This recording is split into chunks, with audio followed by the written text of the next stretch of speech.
What would you do if your best friend showed up crying, bruised, and broken after her boyfriend shoved her to the ground? Most people would throw a punch. But me? I didn't use fists. I used something far more powerful. The system. And what I did, it may have destroyed his entire future. If you've ever dreamed of serving justice to someone who thought they could get away with hurting people, hit that like button right now. Because this isn't just a revenge story. It's the kind of justice you'll want to watch twice. Back in the before times, when the internet was still young and clunky, I was a student at my local junior college. Those were days of dial-up tones, heavy computer monitors, and a future that felt wide open. I had just moved in with my girlfriend. Let's call her Lucy. Rent was expensive and two broke students living together made sense. We were figuring out life, paying bills late, surviving on cheap noodles.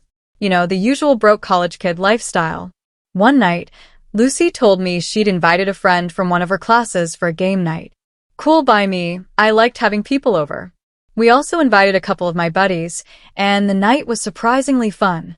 Laughter, bad jokes, way too much soda. And here's the twist. Her friend turned out to be someone I already knew. Sarah. She and I went to high school together. We weren't close back then, but we recognized each other, and the familiarity made it easy to click. After that, Sarah became a regular at our apartment. She came for dinner, movie nights, and endless games of Monopoly that ended in someone's swearing vengeance. She even brought her boyfriend a couple of times. Let's call him Jay. Now Jay, he was something else. Quiet. Distant.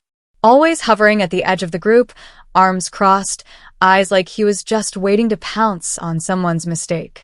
He never laughed at the jokes. Never joined in the fun. If I'm honest, he radiated this energy that just screamed, I don't want to be here. But we tolerated him, for Sarah's sake. He only showed up 2 or 3 times before he started making excuses to avoid our gatherings. Honestly, we were relieved. He killed the vibe every time he stepped through the door. Then one night, everything changed. Sarah called Lucy, sobbing. Her voice was shaking so hard over the phone that Lucy had to repeat everything back to understand her. We told her to come over immediately. When she arrived, she was pale, her hands trembling, eyes swollen from crying. And then the story came out. Jay had accused her of cheating. Not just once. He'd been badgering her, interrogating her every time she came to hang out with us.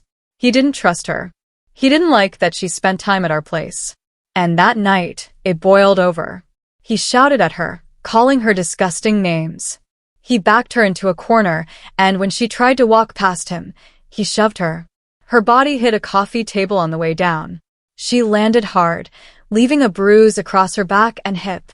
Lucy later told me she'd seen the bruise. Purple and angry. Sarah had shown her because she needed someone to believe her. When I heard this, something inside me snapped. My chest burned. My fists clenched so tight, I could hear my knuckles crack. My jaw ached from grinding my teeth. No. Absolutely not. You don't lay your hands on my friend. You don't shove women. Not ever. Sarah, bless her heart, tried to defend him. She swore it was an accident, that he'd never done anything like that before. She said maybe he just lost his temper. But I didn't buy it. Not for a second. That night, as I sat in my tiny dorm-like room, staring at the ceiling, I had a choice. I could march over to his place and break his jaw. Or I could use the one weapon I knew he'd never see coming. Because, you see, I had access. At the time, I worked in the administration office at the college. My student job gave me access to everything: student records, class schedules, fees owed, ID numbers. If you were a student, your entire academic life was sitting on that screen in front of me. And Jay? He was a student too. That night, as I typed his name into the system, his profile popped up. ID number, classes, schedule, all of it. My fingers hovered over the keyboard.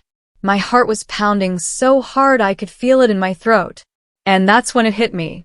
The deadline to drop or add classes without penalty was only hours away. If I wanted to, I could change everything.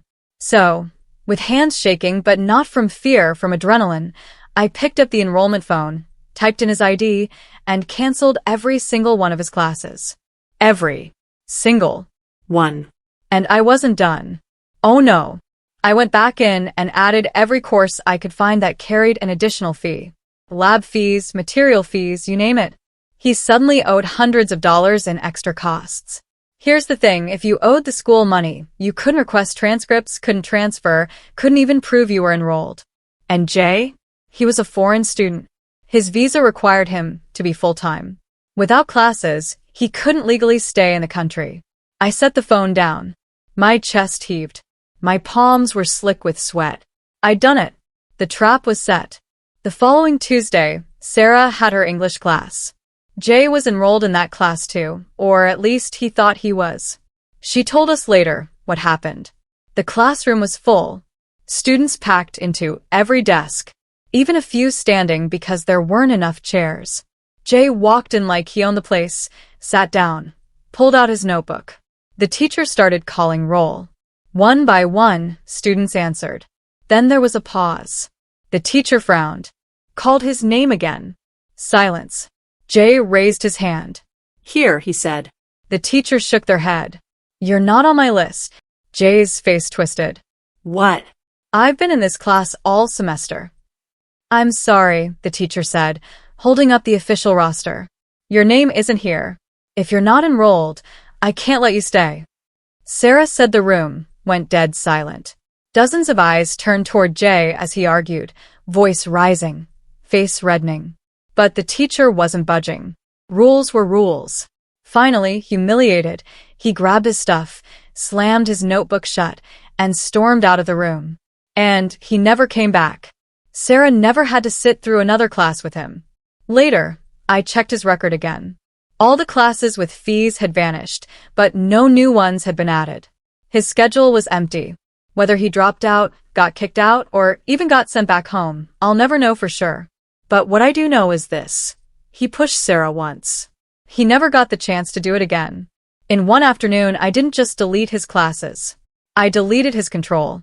He wanted to own Sarah, to control where she went and who she saw. And now? He couldn't even walk into a classroom without being told, you don't belong here. That's the sweetest kind of revenge, the kind that takes power from the abuser and leaves them powerless.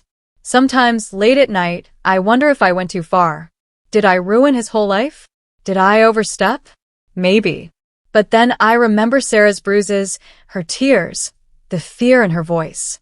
And I know, he deserved it. Mess with me, fine. But mess with my friends? That's where your story ends. If this story gave you chills, smash that like button. And tell me in the comments, what's the most satisfying revenge you've ever seen? Don't forget to subscribe for more stories just like this. Because trust me, you don't want to miss what's coming next.